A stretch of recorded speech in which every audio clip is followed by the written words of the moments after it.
welcome. This is Dr. Graves, Dr. G, or Keto ND, whatever you'd like to call me. Those that know me best call me David, but you can call me Doc. Anyway, so here I am. I am at the Metabolic Health Summit 2019, and my first time attending. This is the third year running, and they did change the name of this symposium, but its focus is the clinical and the research that's going on with the ketogenic diet primarily and other related therapies and conditions.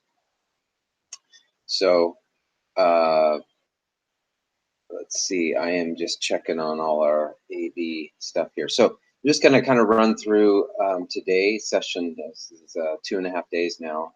And we started out with cardiovascular disease and metabolic syndrome and diabetes. And so this is an area that's been one of the top things that we know that have been helped by the ketogenic diet and low carb philosophy. So it's not surprising that going through these talks today, listening, there's a lot of confirmation and kind of new insight into what's going on with that. So let's see, we started this morning with Dr. O'Neill from Canada.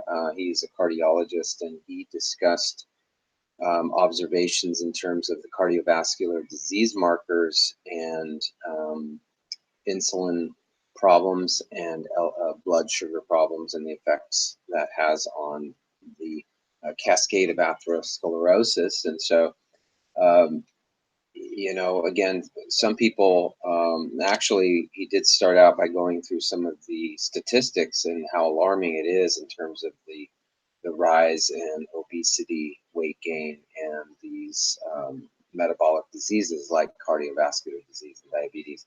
And really, with those diseases, you've got a huge amount of the population who are in a pre-state of those diseases, and just it's kind of a weight gain until that happens.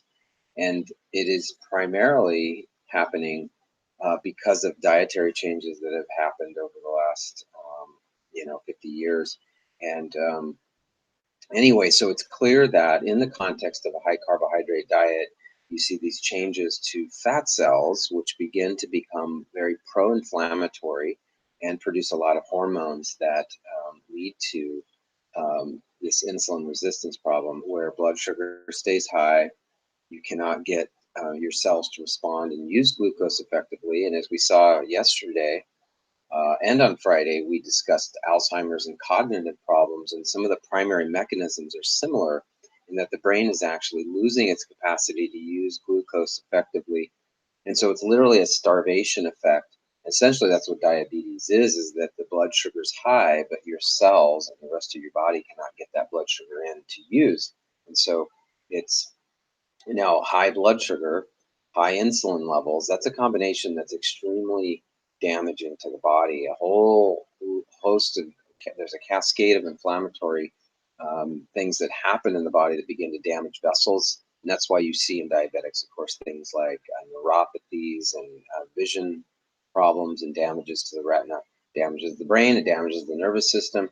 And no different in the cardiovascular system, we're seeing these pro-inflammatory cascades and where you're getting the cholesterol molecule damaged, and it's this whole atherosclerotic formation of damaged vessels, the potential for heart attack or stroke.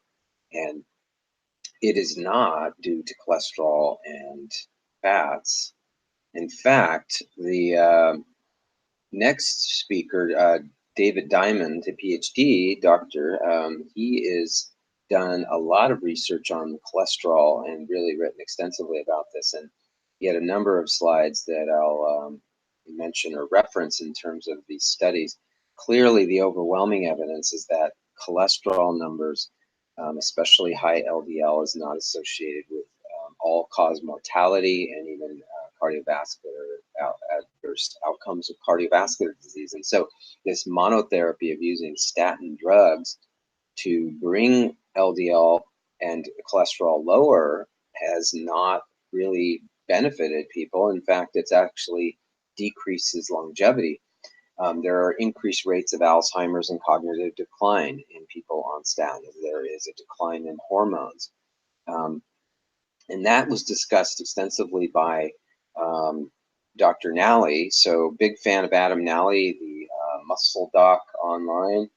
I had been sending patients to him to see his material and videos because he's been doing this a long time. He is a medical doctor, and he works a clinic addressing obesity and all the problems that go along with that. And so he talked about testosterone and some of the other related hormones, but specifically about how important it is that the diet affects testosterone levels, and we can almost nearly across the board explain this metabolic trait and decline in health in men, and its relationship to low testosterone. So again, the high carbohydrate diet, excessive amounts of alcohol, those all lead to these high triglyceride states, this metabolic problem, fatty liver, and insulin resistance, and testosterone goes down. And it's a vicious cycle because low testosterone leads to cognitive decline.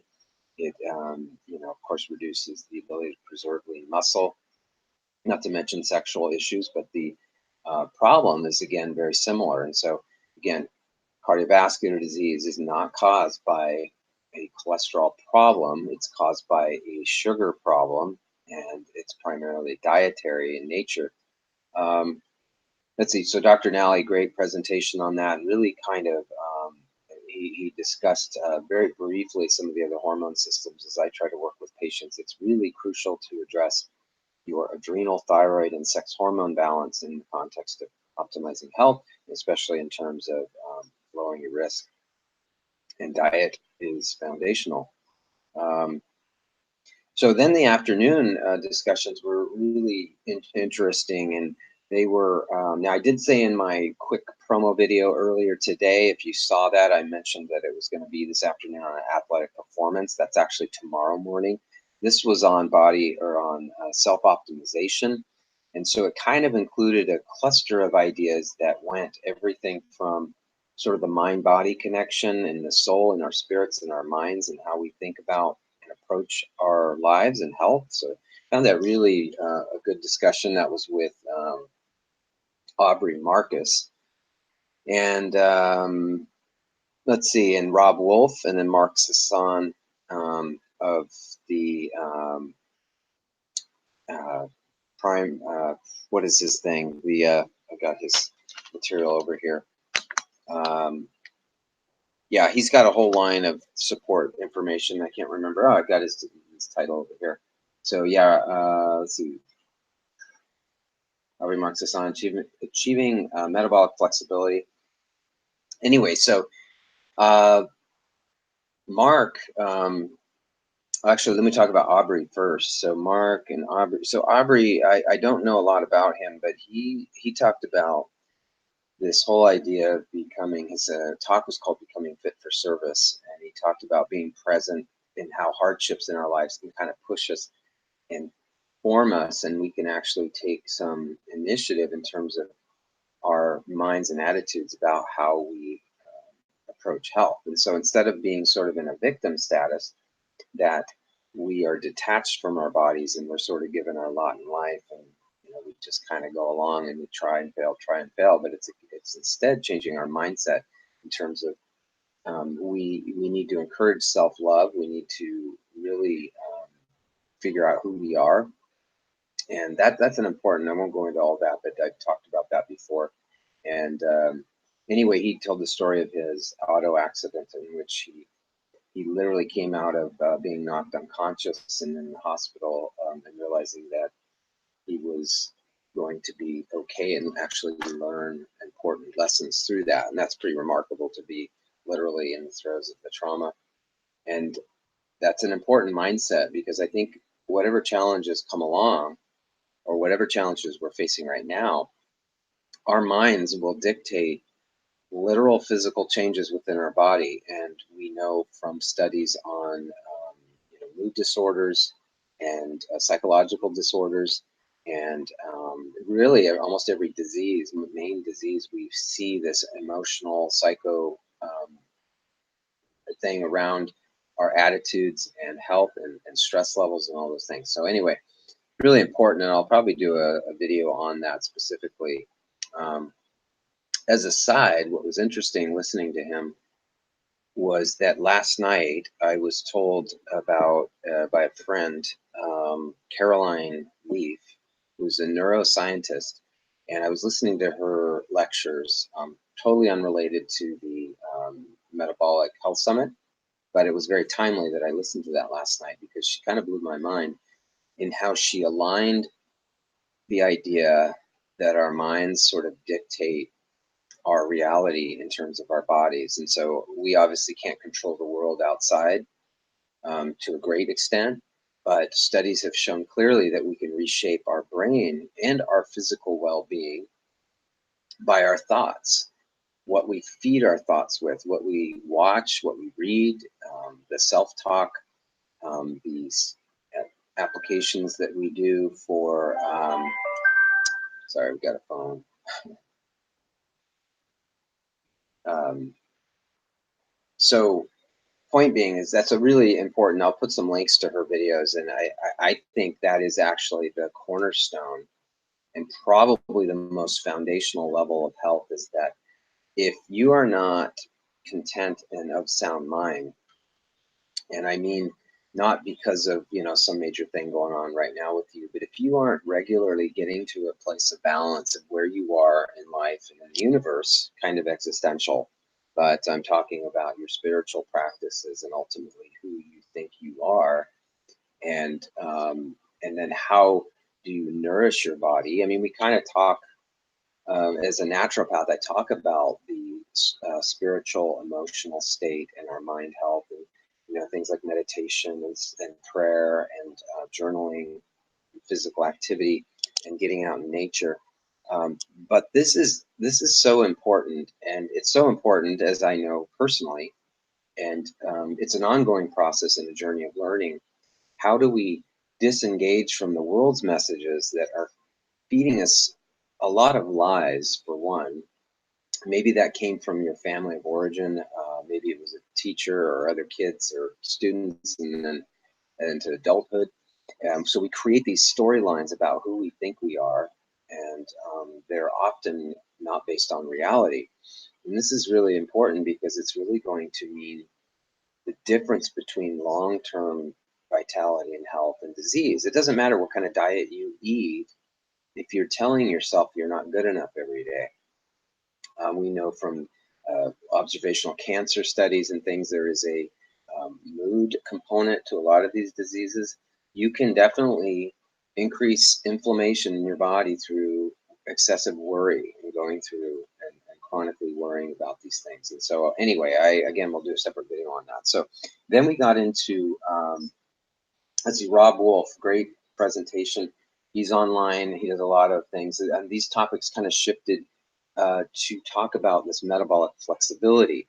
So both Mark and Mark Sasson, they are they were bringing up this whole point about metabolic flexibility, and this is something I'm very passionate about because it's inherently what I have become and become more aware of through the ketogenic diet. And so what's interesting is now 3 years in, I am not an advocate for everyone 100% of the time doing a ketogenic diet. But what I've gained by doing the ketogenic diet is metabolic flexibility. And what metabolic flexibility is, this idea of tuning into an untapped part of your body. And that is a survival mechanism that our ancestors were acquainted with through starvation or fasting because of scarcity of food and the need for finding food that was around. They ate what was available, and they had to go periods of time without eating, and so they were also very physically active. We have the advantage of being able to understand this wisdom and knowledge of our ancestors plus science. What it's telling us is that we need to um, learn to feed ourselves again and tune into ourselves of what we feel like we need based on good whole foods and the science of that. So a lot of us were brought in and brought up on and addicted to junk that is being distributed to us and thrown at us and marketed at us in a way that's very slick and very elusive and unfortunately addictive. And so, I mean, there are things going into potato chips and tortilla chips and McDonald's French fries, and they are literally using science to their advantage and advertising to get us hooked on those foods. And so the ketogenic diet was a way for me to quickly feel the effects of optimizing my fuel sources for my body. And so we have to be careful though. When I say ketogenic, maybe not all the time and not for everyone, it is a tool though to heal disease and to lose weight much more effectively and in a healthy way.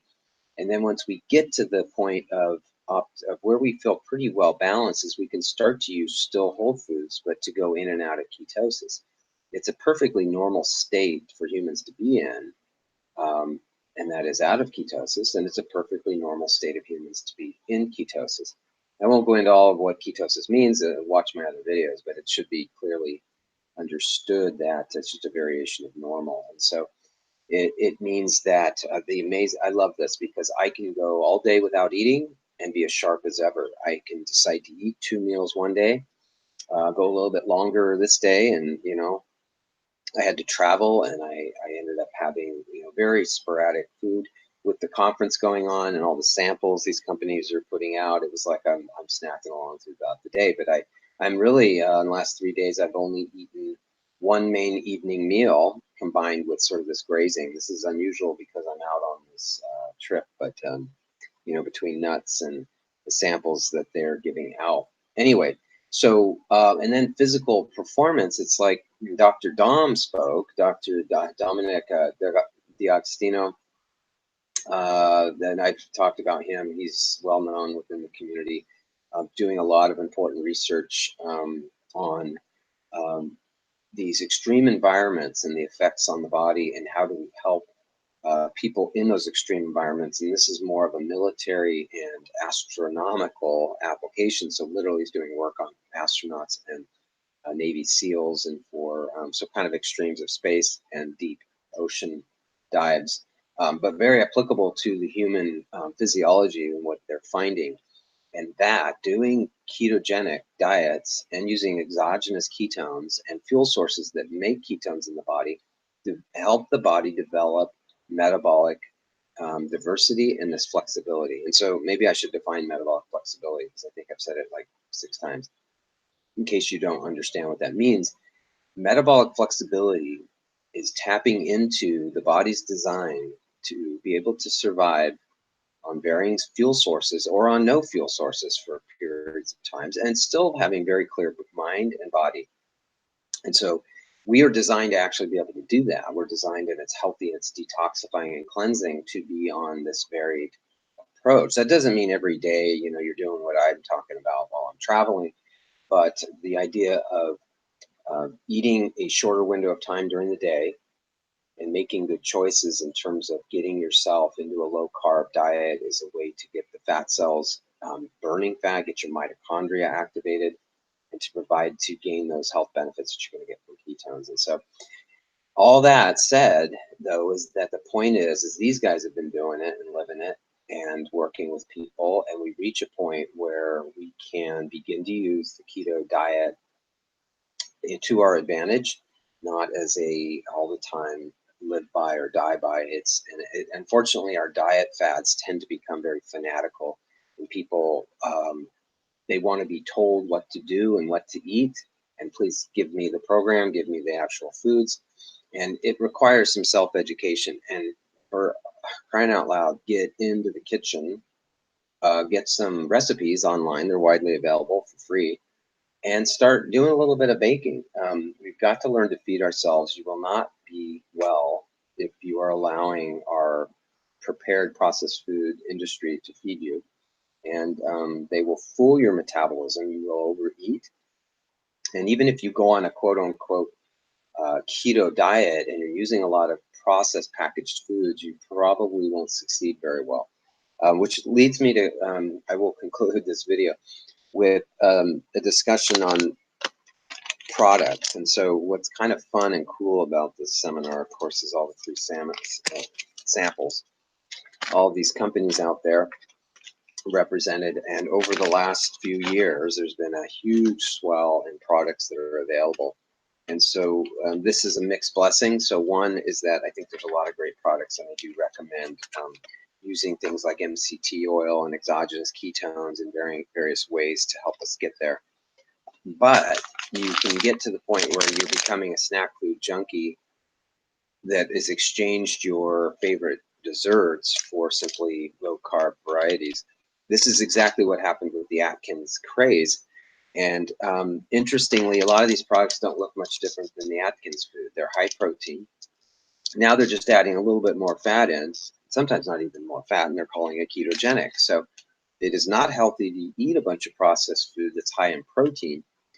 You know, of course, I'm going to have snacks. I ate some of these cookies. They're all really good and stuff, but it's like we need vegetables, we need meats and free-range animal and poultry and fish and nuts and seeds, and cooking with those foods. My favorite thing is baked and prepared foods. Using the cuisine concepts and the traditions of cultures can be adapted in these recipes that you can enjoy. So maybe the thing that's going to keep people from going too bananas with this stuff is that they tend to be kind of expensive. But anyway, it's a good movement. And this guy was out there gone keto. He signed a book for me, and they've got barbecue sauce and ketchup and all kinds of condiments.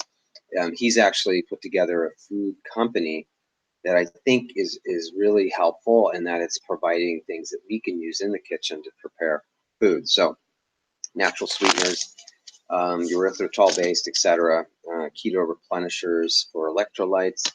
So I use a lot of this stuff every day, but it doesn't replace good eating in the kitchen. So anyway, I think I've talked long enough, and we had quite the weather come in. 2 planes were hit by lightning the day I flew in on Thursday. Thankfully, my plane arrived just literally 30 minutes before that all started. And we got rain all day today, and there's palm leaves all over the ground outside and some flooded intersections. And I thankfully was indoors in the hotel, and each time I needed to be outside to walk to my hotel, it was about a half mile to get back and forth. It's been not raining, so thank you for that. So anyway, thanks for watching. That's a wrap. I'll put some links down below. If you like this content, please give a thumbs up and subscribe to my channel, and let me know your thoughts and topics that you'd like to hear about. Tomorrow's the last day, and so I'll be talking about that. Tomorrow morning is athletic performance. I'll talk about those and metabolic therapies, get a little more into clinical applications, and so that will wrap up the conference through tomorrow. So again, thanks for watching. We'll see you in the next broadcast.